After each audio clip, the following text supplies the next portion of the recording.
Hello, welcome to மாமியார் மருமகள் kitchens. இன்றைக்கி நம்ம சூப்பரான ஒரு ஸ்நாக்ஸ் தான் பார்க்க போகிறோம். உள்ளி பக்கோடா. அதுக்கு தேவையான பொருட்கள்: கறிவேப்பிலை, வெள்ளைப்பூடு, காஷ்மீர் தூள், மிளகாய்த்தூள், உப்பு, நறுக்கி வச்ச வெங்காயம், பச்சரிசி மாவு, கடலை மாவு, ஒரு பச்சை மிளகாய். காரத்துக்கு ஏற்ப எடுத்துக்கோங்க.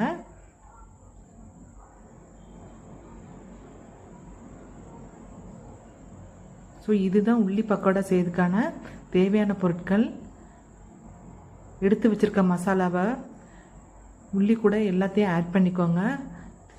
கறிவேப்பிலை நிறைய ஆட் பண்ணால் ஃப்ளேவர் நல்லாயிருக்கும். ஸோ எல்லா மசாலாவும் ஒன்று போல் கலந்து விட்டுக்கோங்க. ஒரு 5 நிமிஷம் நல்லா ஊறணும். தண்ணி எதுவும் ஊற்றிடாதீங்க. தேவையான சைஸுக்கு உருண்டை பிடிச்சி வச்சுக்கோங்க.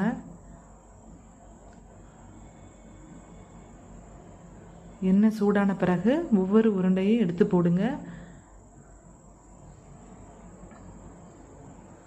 சூப்பரான உள்ளி பக்கோடா ரெடி ஆயிரும்.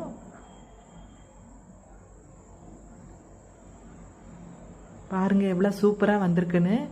உங்களுக்கு இந்த ரெசிபி பிடிச்சிருந்தனா லைக் பண்ணுங்கள், ஷேர் பண்ணுங்கள், மறக்காமல் நம்ம சேனலை சப்ஸ்கிரைப் பண்ணிடுங்க.